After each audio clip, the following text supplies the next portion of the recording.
Υπόθεση Λεχενών και ΠΕΠ. Σοβαρότατη υπόθεση. Σοβαρότατη υπόθεση, θα το ξαναπώ. Ναι, η χαρά μου είναι να την εξηγήσω. Θα εξηγήσω τι είναι για το ΚΕΠΕΠ Λεχενών, για όσους δεν τη γνωρίζουν. Το ΚΕΠΕΠ Λεχενών είναι μια μονάδα κοινωνικής φροντίδας, είναι ένα ίδρυμα, το οποίο φιλοξενεί παιδιά. Βρίσκεται στα Λεχενά, στην Αχαΐα και κάποια στιγμή, εν πάση περιπτώσει, όπως σε πάρα πολλές ιδρυματικές δομές και στο ΚΕΠΕΠ Λεχενών, πήγαν κάποιοι εθελοντές και εθελόντριες να κάνουν τη δουλειά τους, να βοηθήσουν, να υποστηρίξουν το εκεί πραγματοποιούμενο και διαλαμβανόμενο έργο.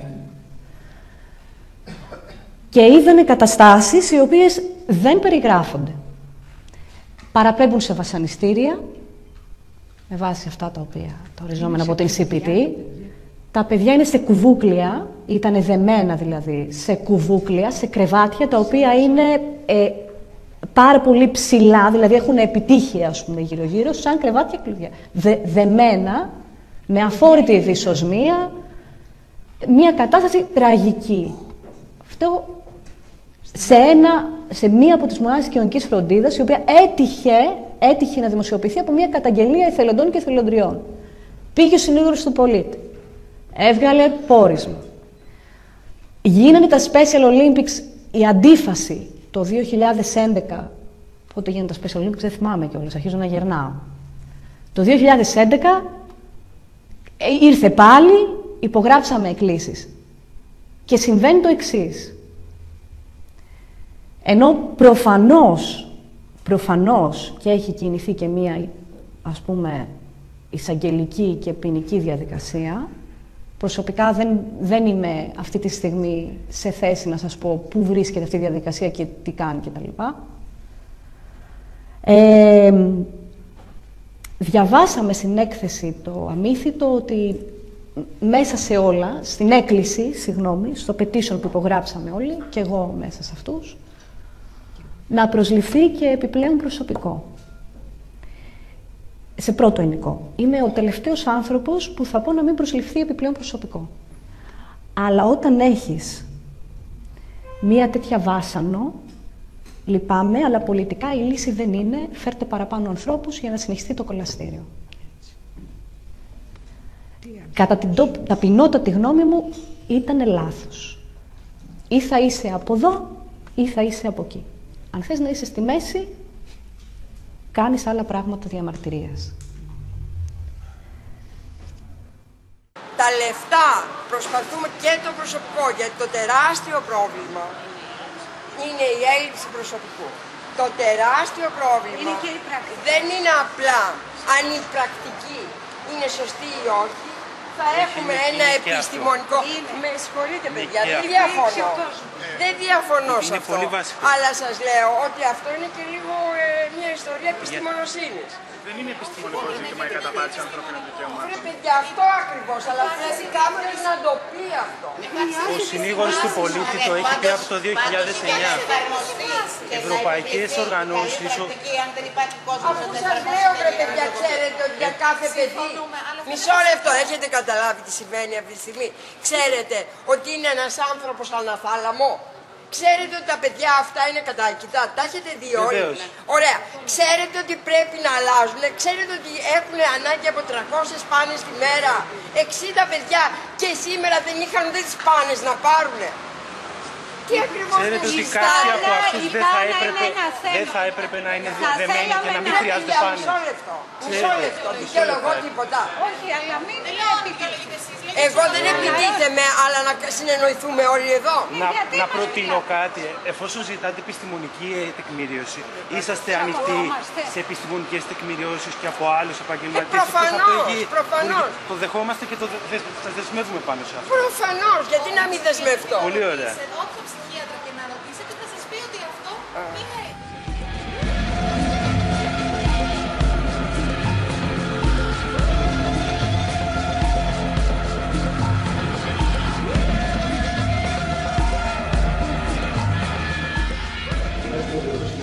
Της εργασίας, προηγηματικής κατάρτισης κτλ. Υπήρξαν και πέραν τα κονδύλια, τα πρόγραμμα σε αυτό το στάδιο, δηλαδή να σε καταρτήσω και να τελειώνανε, ας πούμε, εντάξει. Δεν έχουμε μια οργάνωση εργασίας τέτοια που να ανταποκρίνεται στις ανάγκες των ανθρώπων. Πρέπει οι άνθρωποι να ανταποκρίνονται στις ανάγκες της οργάνωσης εργασίας. Αυτό θα είναι ένα τρομακτικό, μια φοβερή ντροπή, ας πούμε, εντάξει. Το ότι υπάρχει και κάναμε και μια ερώτηση στον Υπουργό, τον αρμόδιο πρόσωπο σε μια ημερίδα που έγινε τι θα κάνει για τα Λεχενά και η απάντηση που πήραμε ήταν ότι δεν είναι δική μου αρμοδιότητα, ήταν της Υπουργού που μόλις έφυγε. Που δείχνει ότι για κάποιους ανθρώπους, ό,τι και να λέμε στο στενά πολιτικολό, τα πράγματα μας αγγίζουν. Είναι απόλυτη ντροπή. Και να φέρνουμε σαν δικαιολογίες ότι ασφαλίζουν τα παιδιά την ασφάλειά τους, να μην αυτοτραυματιστούν κτλ. Πού σε κλουβιά μέσα.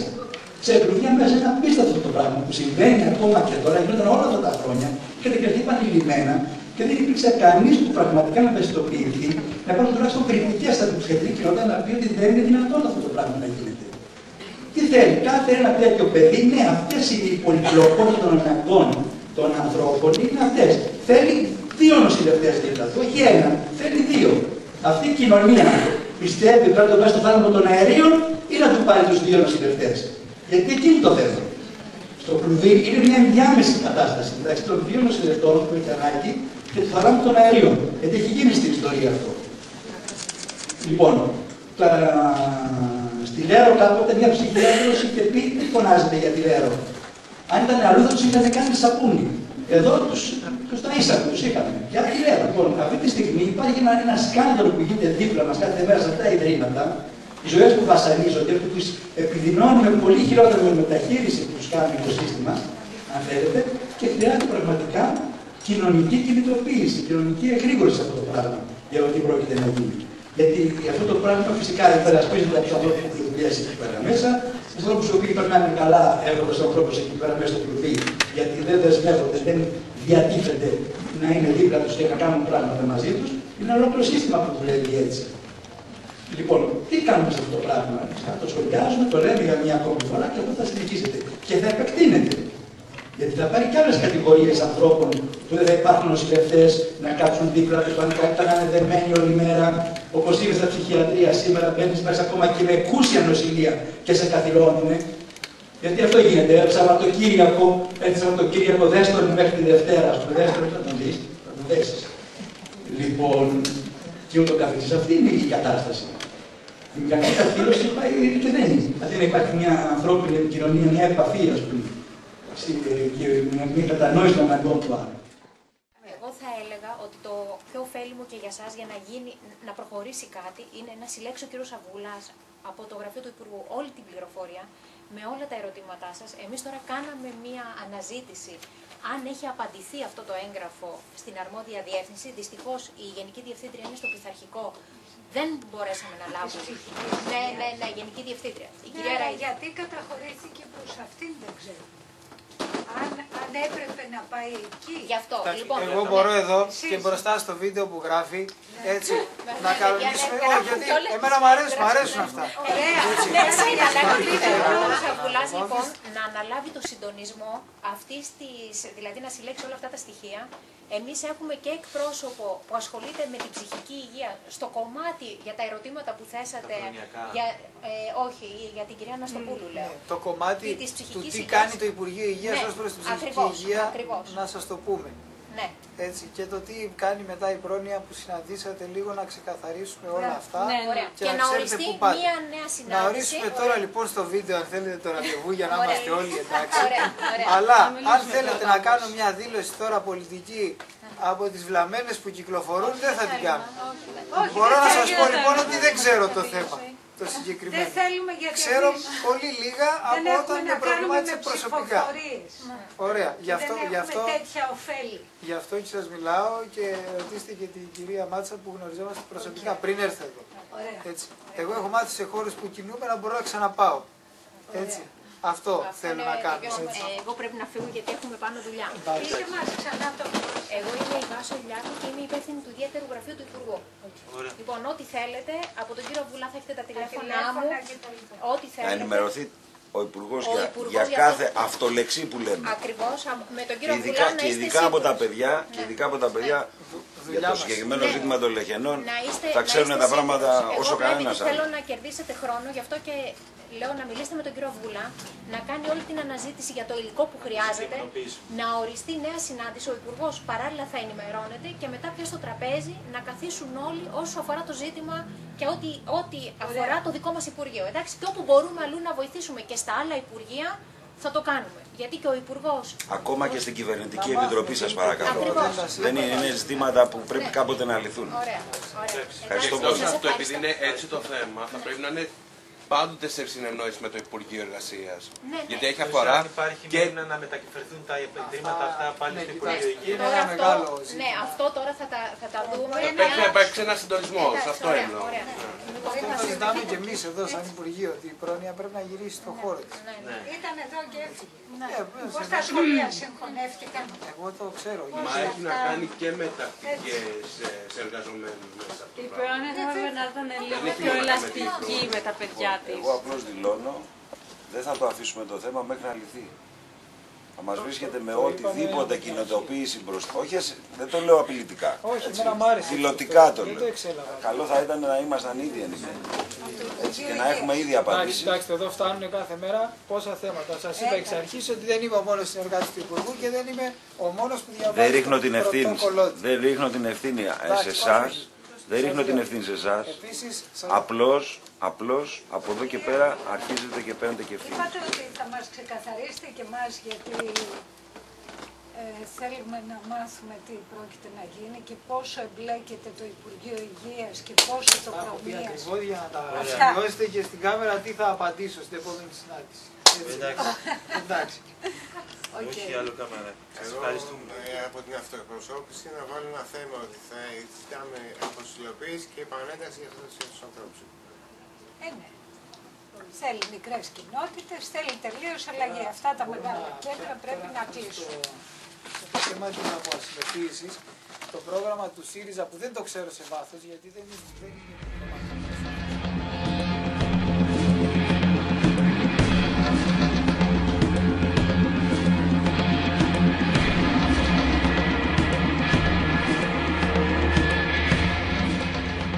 Εμείς δεν μπορούμε να σας πούμε παραπάνω από αυτό που σας λέμε τώρα. Το κατανοείτε, δηλαδή κάθισα και ασχολήθηκα παρότι το θέμα, να ξαναπώ, δεν είναι δική μας αρμοδιότητα και αυτό δεν είναι κάτι τυπικό, είναι και κάτι ουσιαστικό. Εγώ δεν μπορώ να προσλάβω κανέναν ως Υπουργείο Υγείας εκεί, δεν μπορώ να στείλω κανέναν να ελέγξει εκεί, δεν μπορώ να σας γνωμοδοτήσω γι' αυτό, δεν μπορώ να κάνω πράγματα από αυτά που μου ζητάτε.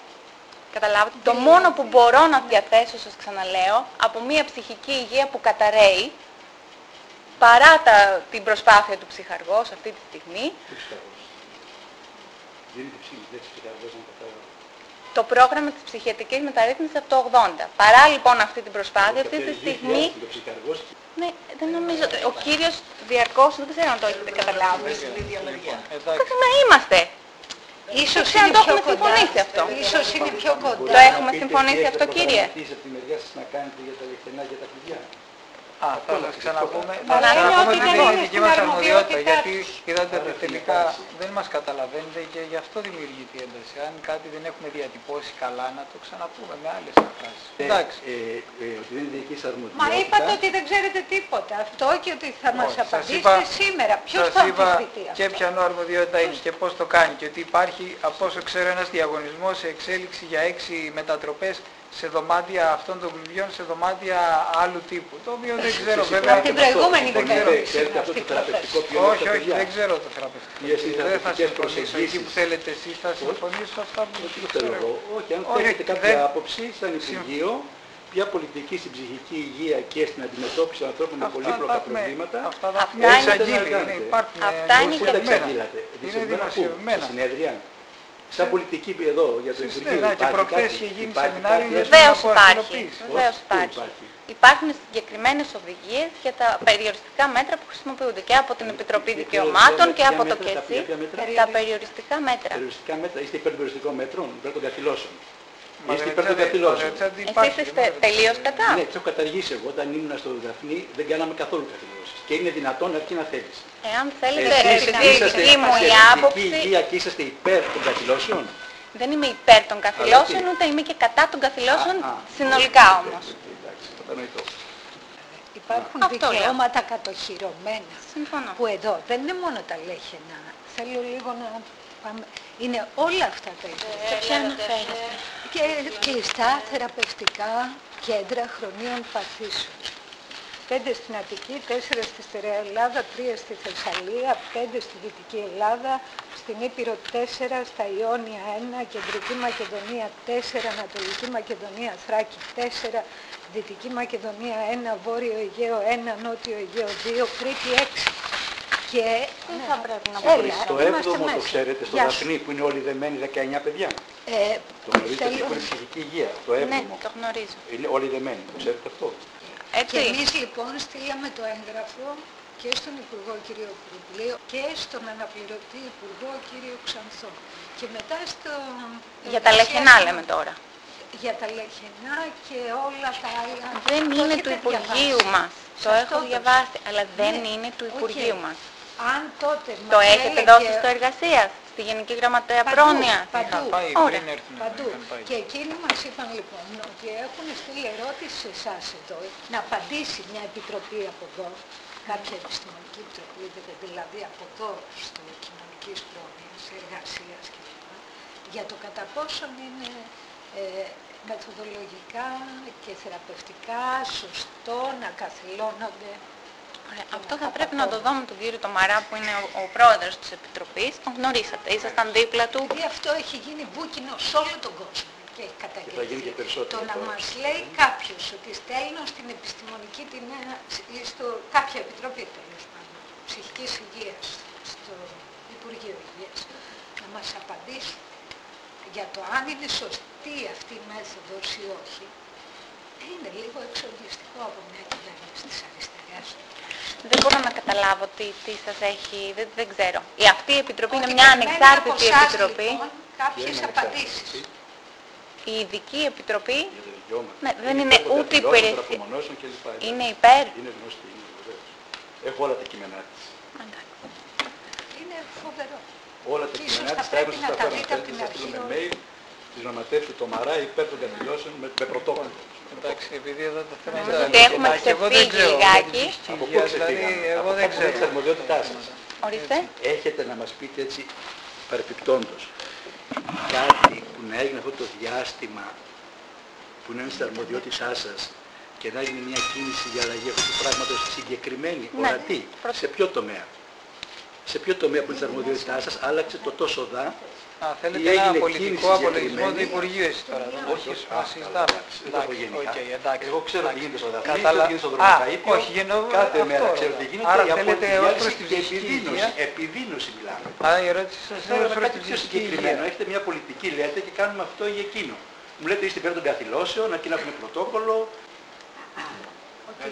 Θα μου επιτρέψετε ένα λεπτάκι να σας απαντήσω λιγάκι σε αυτό. Μια απάντηση για το θέμα αν είναι σωστή η καθήλωση και το κλειδί. Μισό λεπτάκι. Επειδή όπως το βλέπω και εδώ, όπως έχω ξανακούσει, γιατί 2-3 μέλη της ωραίας της Επιτροπής με έχουν πλησιάσει και εμένα σε άλλες περιστάσεις, γιατί και εγώ ασχολούμαι με αυτό το θέμα και με ενδιαφέρει. Τι ακριβώς, να χαρώ να το μάθω. Θέλω να πω, κάνετε κάτι ειδικά σε σχέση με αυτό? Ναι, είμαι εδώ. Α, ασχολείστε ειδικά όμως. Ναι. Με το θέμα αυτά είναι το θέμα, το δικό μου στο γραφείο είναι αυτό. Εντάξει, να συνεχίσω. Λέω λοιπόν ότι εάν, όπως το θέσατε σε μένα, αναφέρατε και το θέμα της ψυχικής υγείας εν τη ρήμη του λόγου, που είναι ξεχωριστό από το ΚΕΠΕΠ Λεχενών, καλά έκανε η κυρία Φωτίου και γι' αυτό το κομμάτι σας έστειλε εδώ, γιατί για την ψυχική υγεία συγκεκριμένα είναι αρμόδιο το δικό μας Υπουργείο. Το ΚΕΠΕΠ όμως δεν είναι δικό μας. Δεν είναι δικό μας. Ακούστε τον παραλογισμό του πράγματος. Αλλά έκανε και μας έστειλε εδώ για την ψυχική υγεία. Εάν της αναφέρατε και άλλο θέμα... Να πω κάτι. Το ΚΕΠΕΠ, για το ΚΕΠΕΠ έγινε ιστορία. Και για το έσχος που γίνει το έγκλημα σε αυτά τα ιδρύματα. Μα το έγγραφο είχε πάει από 3/6. Και τώρα λέτε, μας έφυγε καλός αλλά κακός. Καλός ή κακός. Ότι μόλον ότι ήρθαν αρμοδιότητά σας η ψυχική υγεία και το 7ο ανήκει, δεν το έφερα να το συζητήσουμε. Το 7ο, προς Θεού. Δεν το έφερα να το συζητήσουμε. Εντάξει, είναι όλοι δεμένοι. Θα μπορούσατε κάτι να έχετε κάνει για το 7ο που είναι στην αρμοδιότητά σας τόσο καιρό και που είναι το ΚΕΠΕΠ του Δαφνιού. Γιατί όλο το Δαφνί και το Δρομοκέντρο είναι ΚΕΠΕΠ επίσης. Όλοι δεμένοι είναι. Ο ένας σκοτώνει τον άλλον. Λοιπόν, και αυτά με την αποασυλοποίηση θα κάνουμε 40 χρόνια. Λοιπόν, όχι με δύο κουβεντούλες εδώ πέρα, πέστε συγκεκριμένα ότι σχεδιάζουμε αυτό, έχουμε αυτή την πολιτική, εμείς νοιαζόμαστε για τον άλλο, το βλέπουμε σαν άνθρωπο και όχι σαν πράμα που το δένουμε, γιατί αναπαράγουμε την ίδια πολιτική απλώς για να έχουμε μια θέση. Λοιπόν, εδώ τι κάνουμε συγκεκριμένα, δώστε μια απάντηση, γιατί οι άνθρωποι θα φύγουμε από εδώ τώρα σε 5 λεπτά και θα εξακολουθούν να είναι δεμένοι εκεί και στα κλουβιά και θα συνεχίσετε επάπειρον. Νοιάζεται κανείς γι' αυτό? Εδώ είναι το ερώτημα. Ωραία. Εάν γι' αυτό είμαστε θυμωμένοι πάρα πολύ, για την αδιαφορία, τη δομική αδιαφορία. Και το γεγονός ότι αυτό το έγγραφο που από 3/6 πρωτοκολλήθηκε και στα 2 Υπουργεία και έχει συγκεκριμένους αποδέκτες, δεν διαβάστηκε από κανένα. Ούτε η κυρία Φωτίου φάνηκε να το έχει διαβάσει, ούτε εσείς, ούτε... Γιατί θεωρείτε ότι δεν το έχουμε διαβάσει? Πώς φάνηκε? Ο κύριος Αμπουλάς είπε δεν έχω γνώση. Σας είπα δεν έχω. Βέβαια, θέλετε να καθόμαστε όλοι και να παίρνουμε όλα τα έγγραφα. Και να μην κάνουμε κάτι άλλο όλη τη μέρα παρά να διαβάζουμε όλη την αλληλογραφία όλου του Υπουργείου. Και ας μην είναι δικό μας. Θέλετε όλο αυτό. Τότε πώς θεωρείτε ότι δεν έχει διαβαστεί από κανέναν? Εδώ απαντήθηκε. Ο νόμος λέει ότι αρμόδιοι για την εποπτεία τους, τη χρηματοδότησή τους, τις προσλήψεις και τη λειτουργία είναι το συγκεκριμένο Υπουργείο. Εν είδη επιλόγου, να σας πω μια εμπειρία. Δεν το θέλουν, εμείς θα βρούμε γέφυρες να κάνουμε. Μια εμπειρία. Κοινή συνάντηση για ποιο λόγο? Με το Υπουργείο Υγείας και το Υπουργείο Εργασίας, για να έχουμε μια απάντηση συνολική στο ψήφισμα το οποίο σας έχουμε καταθέσει. Κοιτάξτε να δείτε, είναι καθώς μια γραφειοκρατική τυπικότητα για αποφυγή ευθυνών. Διότι εγώ στη Λέρο που ήμουν 9 χρόνια, το ΚΕΠΕΠ Λέρου ενσωματώθηκε στον οργανισμό του Κρατικού Θεραπευτηρίου Λέρου. Και έτσι το είδος των ανθρώπων που νοσηλεύονται στο ΚΕΠΕΠ των Λεχενών υπάρχουν και στη Λέρο, εντάξει, το πρώην ΚΕΠΕΠ, το οποίο είναι κομμάτι τώρα του Κρατικού Θεραπευτηρίου.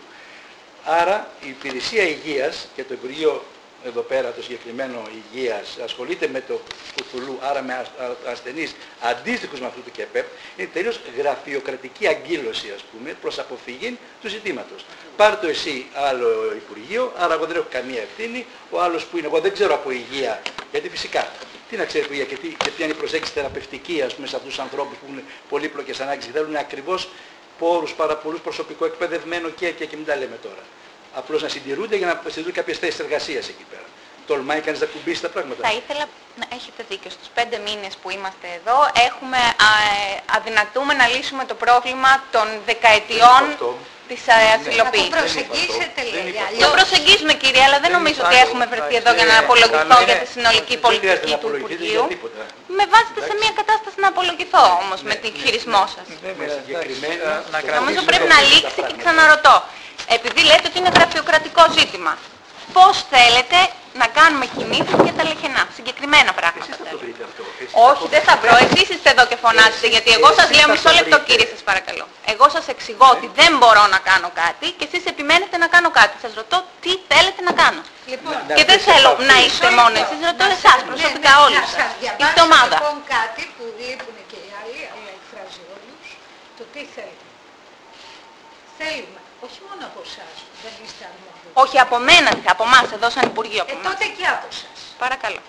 Καλούμε τους αρμόδιους υπουργούς και αναπληρώτριες υπουργούς της νέας κυβέρνησης να παρέμβουν άμεσα και να πάρουν όλα τα αναγκαία μέτρα στη λογική της υπεράσπισης των ανθρωπίνων δικαιωμάτων.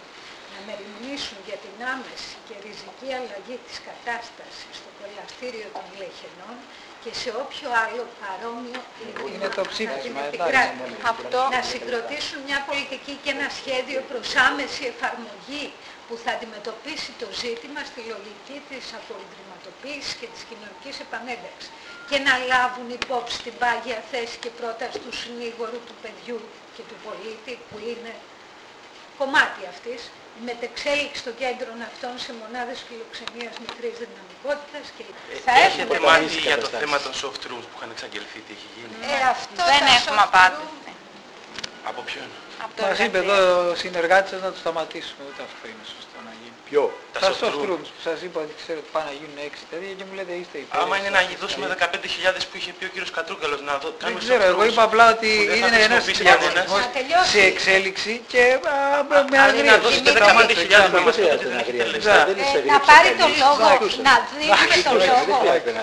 Ωραία, ναι, ας χαλαρώσουμε. Εντάξει τώρα, εδώ υπάρχει ένας διαγωνισμός σε εξέλιξη που τον βρήκαμε. Πρέπει να ολοκληρωθεί ή να τον παγώσουμε μέχρι να ξεκινήσουμε από τα άλλα για να γίνει? Μήπως πρέπει να εξετάσετε το ίδρυμα, να γίνει μια ιεράρχηση. Εντάξει, ναι, αλλά και αυτό τα 6 δωμάτια που λέει εδώ. Το θέμα είναι, μπαίνουμε τώρα, δηλαδή τα κλουβιά, τα κλουβιά τα μεγάλα. Επειδή με ρωτάει για αυτό, άρα η πρότασή σας εδώ σήμερα είναι να σταματήσει ο διαγωνισμός. Όμως πρέπει να καταλάβετε ότι δεν μπορεί ο Υπουργός να βγει να διαπραγματευτεί το σύμφωνο Άντορ Λικουρέτζ όταν σήμερα ο Σόιμπλε μιλάει για Brexit. Πρέπει να καταλάβετε σε ποιο κλίμα κινούμαστε. Εθνική πολιτική υπάρχει, αλλά δεν είμαστε εδώ μόνοι μας. Όχι. Είναι δέσμευση του Υπουργείου ότι δεν θα κλείσει. Σας ξαναλέω, είναι απλό το ζήτημα, θεωρείτε. Άρα λοιπόν. Να ρωτήσω κάτι άλλο. Δεν θα κλείσει βία το Δαφνέ, κύριε. Θέλετε να τους πετάξουμε στον δρόμο, αυτή είναι η δική σας πρόταση. Θα κάνετε πρώτα κέντρα ψυχικής υγείας, τομεοποίηση, πρώτα θα γίνουν προσλήψεις φυσικά. Θα κάνετε όλα αυτά που χρειάζεται, ολοκληρωμένο. Προτείνετε όχι. Όχι, μην το λοιπόν, ας μην πούμε τώρα σε αυτή τη διαδικασία. Τότε θα κλείσει, εννοείται. Αλλά φαντάζομαι έτσι εννοείται το μη βία. Όταν διαβάζουμε το Ίδρυμα την οσυλία των παραπληκτικών, το κρατάει. Το ξέρω, απλά να καταλήξουμε κάπου. Δεν ξέρω. Έχει κηρυχθεί κάποια στιγμή από το Διοικητικό Συμβούλιο σε κατάσταση εκτάκτου ανάγκης. Το έχω μάθει, ναι. Αυτό τι σημαίνει πρακτικά? Σημαίνει ότι θα βάλουν άλλο κόσμο? Νομίζω ότι τους δίνει κάποια περιθώρια ευελιξίας, αλλά δεν είμαι σίγουρη για αυτό το κομμάτι. Νομίζω να μεταφέρουν προσωπικό από άλλες μονάδες. Το κάνανε ανάποδα. Μεταφέρουν προσωπικό από αυτή τη μονάδα σε άλλες. Έτσι, διώξανε κόσμο. Αν σημαίνει κατάκτηση εκτάκτου ανάγκης το ότι του παίρνω ανθρώπους, να κάνω το σταυρό μου, είμαι λίγο άθεος, αλλά να κάνω το σταυρό μου αδειάζω τον κόσμο. Και να αδειάσω τον κόσμο. Τώρα, από ποιον μπορούμε να έχουμε πώς μια... να έχω εγώ τέτοιου είδους πληροφορίες? Δεν είναι δύσκολο να έχω τέτοια πληροφορία. Θέλω να πω, στα δικά σας ιδρύματα αυτό το στάτους δεν υπάρχει? Όχι. Ότι κηρύσω ότι είμαι σε κατάσταση εκτάκτου ανάγκης? Δεν έχουμε κηρύξει ακόμη. Δεν το ξέρω να σας απαντήσω. Όμως, θα σας ξαναπώ, δεν ξέρω τι ακριβώς θέλετε την κυρία Φωτίου και αν βάζετε 5-6 θέματα ταυτόχρονα, δεν θα μπορέσετε να βρείτε άκρη. Πηγαίνετε για τα λεφτά συγκεκριμένα. Αλλά το πιάνουμε και ένα-ένα. Αλλά και στην Αττική μας ενδιαφέρει να έχουμε πρόσβαση, μισό λεπτό. Ναι, συγγνώμη. Μισό λεπτό. Ναι. Και στην Αττική που είναι 4. Πώς θα μπορέσουμε να μπούμε μέσα? Μα, καταλαβαίνετε, εγώ το βάζω και σαν ερώτημα σε εσάς. Είναι δυνατόν, η κυρία Φωτίου μας είπε πως επειδή υπάρχει μεγάλη οικονομική κρίση, ότι θα φροντίσουν κινήματα και άτυπα αλληλεγγύη λόγω οικονομικής κρίσης. Δομές αλληλεγγύης να αποκτήσουν μια νομική να βοηθήσουν και να μπουν σας το είπα αυτό την προηγούμενη φορά και δεν άρχισε σε όλους. Όχι, σας λέω ότι θα νομοθετηθεί η υπόστασή τους για να μπορούν να μπαίνουν να μπορούν να έχουν ένα ρόλο κάπου. θα τους δώσει μια νομική υπόσταση σε μια δομή αλληλεγγύης, σε ένα κίνημα, σε οτιδήποτε, για να μπορεί μετά αυτό να συνεργάζεται και με το κράτος. Αυτό είναι το ένα, είναι προέκταση του αλλού. Έχουν στείλει και οι ασθενείς ήρθαν εδώ πάρα πολύ. Έγινε μια διαδήλωση και κατέβηκαν πάνω τότε, όχι όπως εμείς που είμαστε μικροί. Και πήραν κάποιο πολυσέλιδο με 25 προτάσεις για το νέο νόμο για την ψυχική υγεία. Και τους γνωρίζουν όλοι. Ο αναπληρωτής υπουργός, όλοι τους γνωρίζουν αυτούς. Δεν θα έπρεπε να λέω ότι πρέπει να παραμείνει αυτό το πνεύμα της συνεργασίας. Σας ξαναλέω όμως, γιατί το έχετε παρακάμψει αυτό που σας λέω, ενδεχομένως με το σχόλιο σας τώρα. Σας ξαναλέω ότι στην ομάδα που έχει συγκροτηθεί για την ανασυγκρότηση της ψυχικής υγείας και τη συνέχιση της ψυχιατρικής μεταρρύθμισης συμμετέχουν και ο Σύλλογος της Αυτοεκπροσώπησης που αφορά τους ασθενείς και ο Σύλλογος Εργαζομένων στις δομές της ΕΨΑΕΚΟ και ο Σύλλογος Εργαζομένων του Δαφνίου και ο Σύλλογος, η Πανελλήνια Συνομοσπονδία Γονέων για την Ψυχική Υγεία. Δηλαδή, πόσο μεγαλύτερη συμμετοχή θα θέλατε να υπάρχει σε αυτό το κομμάτι. Το κίνημα από τα κάτω. Αυτό είναι κίνημα που τους έχετε μόνο έχουμε λάβει όμως καταστατικό. Που είναι δηλαδή νομικά, έχουν κάπως κάποια πρέπει κατοχήρωση. να λειτουργήσουν κάποια πράγματα. Δηλαδή, εδώ λέτε να νομιμοποιήσετε όλα αυτά τα κινήματα. Και αυτό θετικό. Δεν μπορείτε άτυπα, μια και έχουν στις υποομάδες, θα το θέσω αυτό, στις υποομάδες θα μπορούσαν να συμμετάσχουν και εκείνοι. Αλλά θα πρέπει να συνειδητοποιήσετε ότι η διάθεσή μας είναι διάθεση συνεργασίας. Έχετε συνηθίσει να είστε λίγο κατηγορητικοί και αυτή τη στιγμή δεν χρειάζεται. Δεν είναι προσωπικό. Είμαστε all together. Για αυτά πεθαίνουν. Οκ, ναι, το καταλαβαίνω, το κατανοώ. Είμαστε κατάπτυστοι, ντρεπόμαστε.